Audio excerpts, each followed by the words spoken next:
Catherine Sutherland. Hey!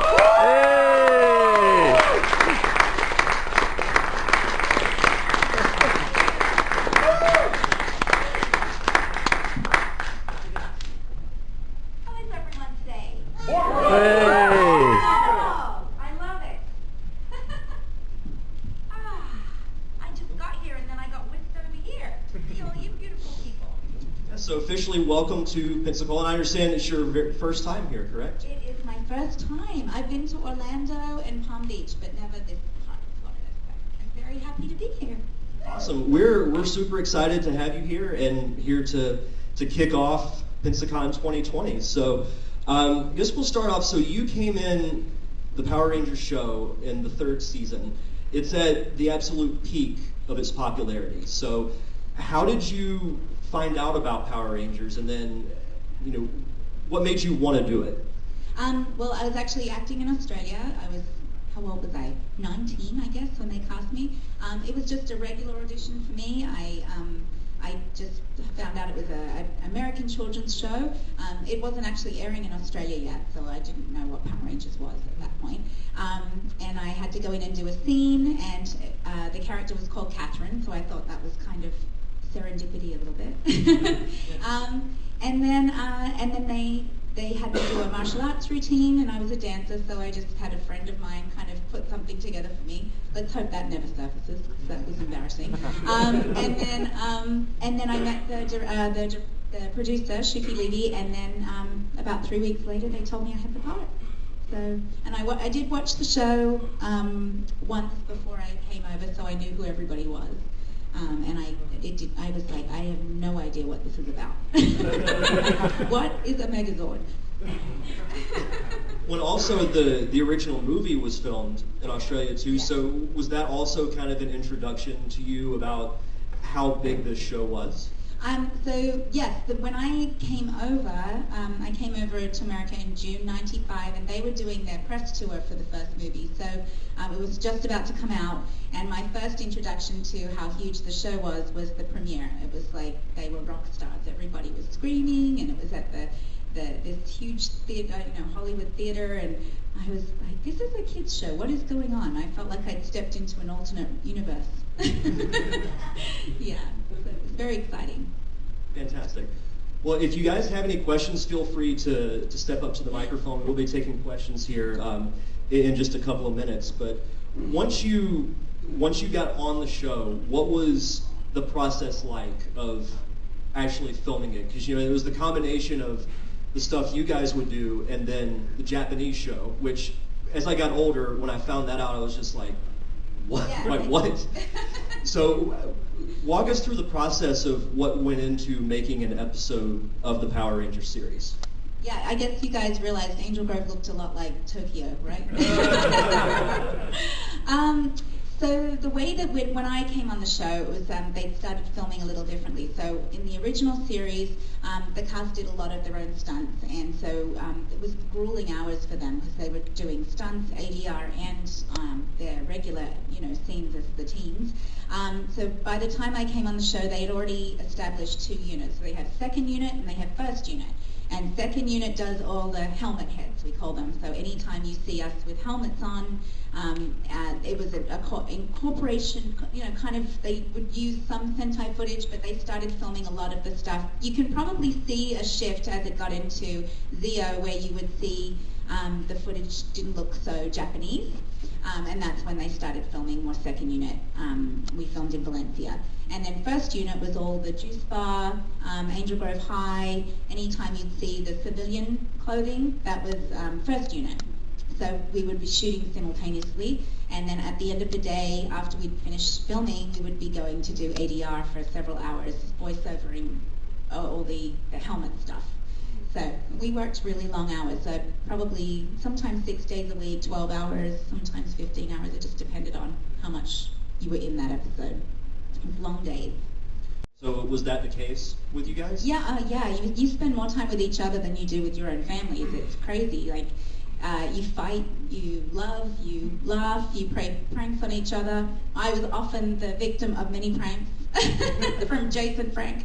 So it was a really unique experience, and because I had left my family and come over from Australia, they were my everything. So when I left the show, it was a real adjustment for me. Does anyone have any questions that they'd like to ask? Yeah. Feel free to come up to the Come on microphone. down. Yeah. I feel like I am in a real theater here, aren't I? I can't see your beautiful faces. Maybe if I duck down. All right, well, Ms. Sutherland, first let me say, you look great. You haven't aged a day since the 90s. Oh, I love you. Thank you for saying that. Oh, you're welcome. Question is, so in the Missions in Danger 20th anniversary team up, what was the logic with Kat using the pink turbo powers as opposed to the pink Zeo powers, when I think those are the ones that people most associate with her? Yeah, I actually asked them the same question. It was to do with the footage, actually, the Sentai footage that they had. They had more for Turbo than they did Zeo for that particular episode, but I agree, I would love to come back as Zeo. I would have preferred that. And did you guys notice how different the morpher was? The Turbo morpher? And they had me put the key in the bottom and not the top, and I'm like, but the hole's here, just do it. Okay, it's not right, but that's okay. So there's pictures of me doing it wrong, and of course all of you guys pay a lot of attention. So you're not morphing properly, Kat. Like, I just did what I was told. So yeah, it was really fun to go back, and it was very nostalgic. And you know, they were so excited to have us there, all us old people. They're all like young, little, sweet things. So, yeah, it was good. Thank you for the question. Hey, Catherine. Thank you. I noticed that as the years have gone by and more of the actors have watched some of the newer seasons, they've really evolved who their favorite characters and storylines are. Who are some of your favorite paid Power Rangers going past your season? I'd have to say my favorite is Jen from Time Force. I love her character, and that's probably one of the only series I watched because I love Erin and Jason. I love that whole cast. They're just the best. But I just loved how strong she was, and I loved the time travel aspect of that series. And I said, you guys really got some good acting scenes. Like, Erin had to cry, and Wes died, Alex died, and yeah, it was very intense. So that's probably she was probably my favorite Pink Ranger. Yeah.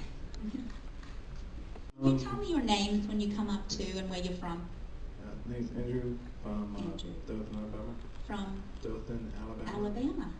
Hi. And like, out of all the Power Rangers stories, like, who is like your favorite head villain? Head villain. I'd probably have to say Rita and Zed, because I worked with them a lot when I first came on the show, and we had so much fun together. I loved the look of Goldar when he had his wings. He was a great character. And then I loved Ivan Ooze, actually, in the first movie. He had so many great one-liners, and, well, where's my autograph book? All that stuff. I loved him. I thought he was great. I'm Shelly. I'm from Pensacon. Hi. My question is actually about the cat that they used Yeah. for your transformation. Whatever happened to that cat? It's probably long dead at this point. Rigor mortis is dead. That was actually, they used 2 cats, and it was amazing how well trained that cat was. They're amazing. When you work with animals, they're better behaved than the actors, actually. So it was a beautiful cat, though. Yeah. Oh, good. Here we go. You guys are warming up now. Hi, my name is Hi. Elanders. I'm from Pensacon. Hello. Nice to meet you. So, my question would be, how is the shift from the show to the second movie to Turbo? Because I know that was, bigger production value. But I love the dichotomy between how they would just shift from the show to something like that on a grander scale, but it still felt the same. So how is it from your perspective? Well, the first movie didn't do as well as they expected, and a lot of the fan feedback on that was that they didn't like that it was different suits, and it just didn't have that same kind of quirky, cheesy feel that the show had. So they wanted to do it more like the show for the second movie. We had a much lower budget too, as you can tell. It felt very similar to the series, except with a movie everything takes a lot longer. So you get to kind of spread things out, and everything just feels a lot more work goes into it, I guess. And we got to travel a lot and do a little bit more stunts, and so it was fun. They did cut a lot out that was really fun. Like there was a scene with Adam and Tanya. They didn't really explain why Kimberly and Jason were scuba diving and all of that in the movie. All of a sudden, that was kind of strange. But in the original script, Tanya and Adam, there was like a mermaid, and they saved Kimberly and Jason, and then the mermaid turned into, there's a fight underwater. It was very elaborate, and they cut the whole scene out. So all of a sudden, they were just scuba diving together.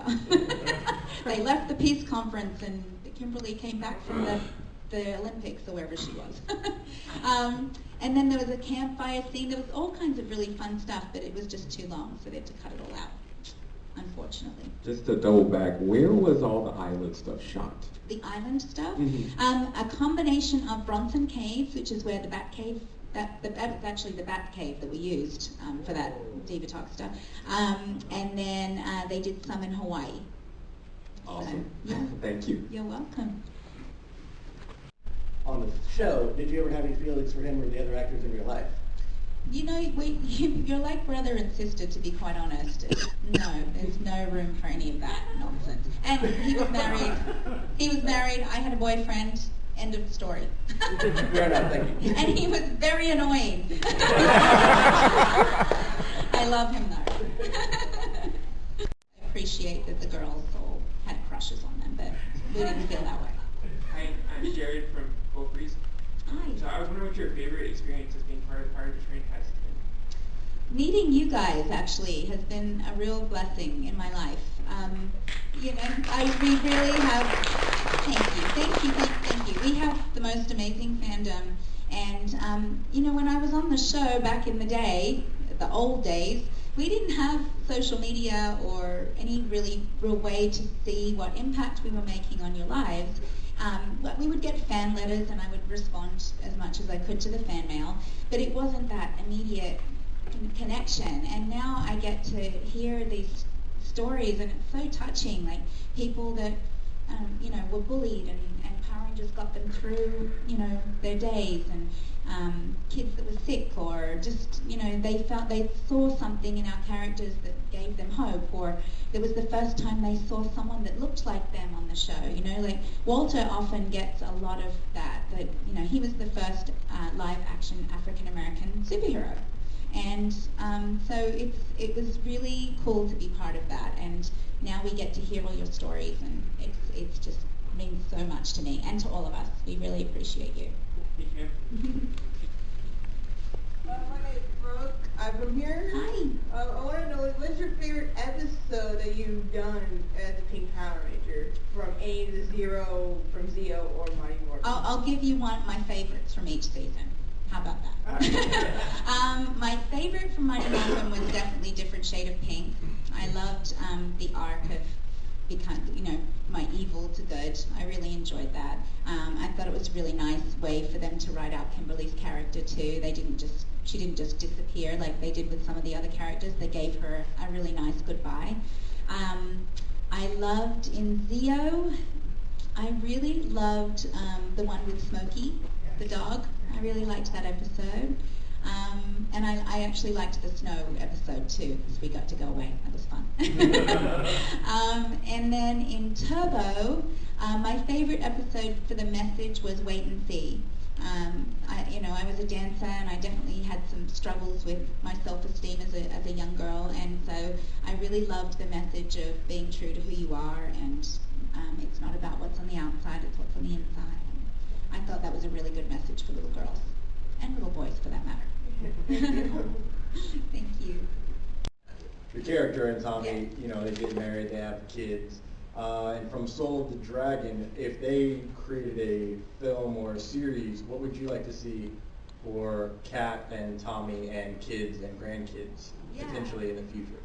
Yeah, I think Jason has some ideas for, you guys have seen this Legend of the White Dragon, is that am I saying it right? Yes. He has some ideas for that in that series that he's hoping to make. But I think that they had a really great friendship. I kind of struggle with that relationship because Tommy and Kimberly was so loved as a couple, and I don't know that they needed to make Kat and Tommy a couple. I think Kat was strong on her own, and they were really good friends. I know that they had a very similar entrance into the show, both that they were evil and then became good and everything. But I think, I don't know, I kind of struggle with that, and I know a lot of the fans do too. There's like a big battle of Tomberly, no, Tomcat, and I'm like, oh, okay. But I know in the Soul of the Dragon, I really loved that they did that version, and that's what's great about the comics is it gets to kind of play around with some of this fan fiction and some ideas and things that you might have wanted to happen that didn't happen in the show. So yeah, so I think he's got some ideas of where he kind of saw his character going, and Kat will be in there.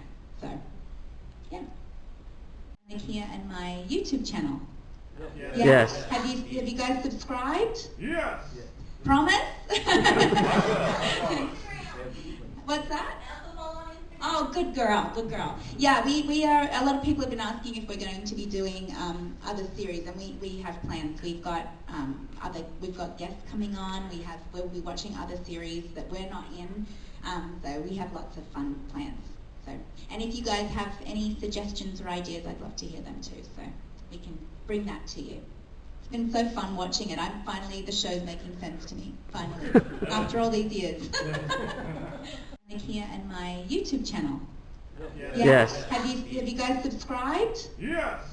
Promise? What's that? Oh, good girl, good girl. Yeah, we are. A lot of people have been asking if we're going to be doing other series, and we have plans. We've got guests coming on. We'll be watching other series that we're not in. So we have lots of fun plans. So, and if you guys have any suggestions or ideas, I'd love to hear them too. So we can bring that to you. It's been so fun watching it. The show's making sense to me. Finally, after all these years. My name's Jason. I'm from Gold Breeze. Hi. Did you keep any of the props or anything from your Ranger outfit? Were you allowed to? No, they gave me nothing. Absolutely nothing. I honestly, I left the show, I had a lot of pictures, like photographs, and I had a mold of my coin and my communicator, they did give me that, and a pink beret. That's all I left with.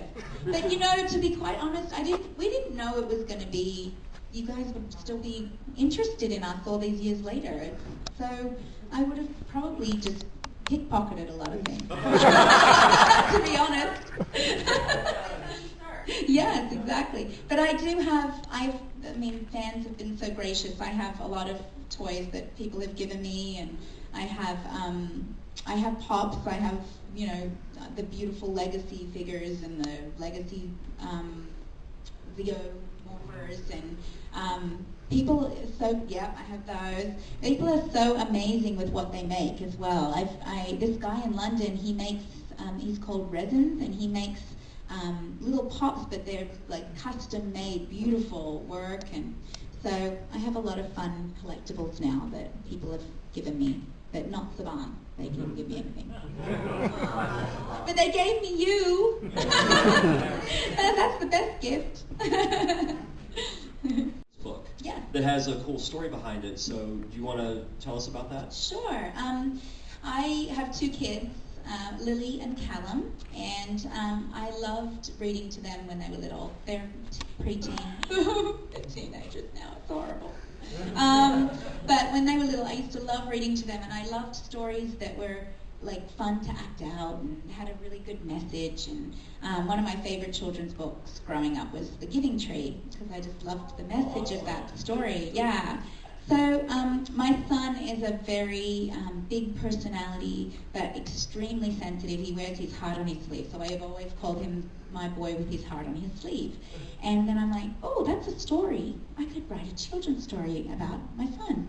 And so it's about a little boy who's got this giant heart on his literally leading him through the world, and he's led by his feelings, and it's very polarizing, and people start to pick on him, and the heart starts to shrivel until it's like a dot, and he's like broken down, and then he hears this voice within telling him, you know, you're brave, you're bold, you're amazing, and he starts to believe in himself again, and then he learns to share his heart in a respectful way, and guarding his heart but still being true to who he is. So it's a really sweet message, and it's been very touching actually, because a lot of thank you, thank you. A lot of people have come up to me about it, have said that they're, you know, mothers that have autistic children or special needs children have said that it's really spoken to them too for their kids. So that really means a lot to me too, that they can see something in it. Yeah, yeah. Would it be something, would you consider writing another one in the future? Do you have any ideas for it? I've written several. Okay. It's just a little bit of a procrastinator. That's something you should know about me.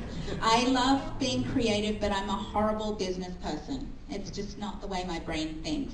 I'm like a butterfly. I just float around everywhere. So I've written several more, and I'm looking for illustrators at the moment to get it to the next step.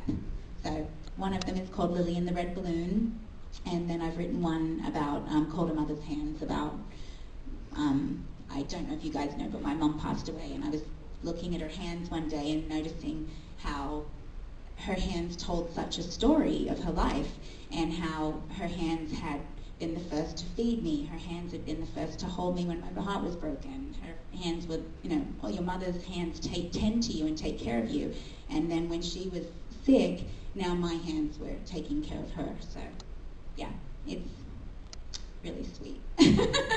So yeah, so I'm hoping to get those out at some point in the next 10 years.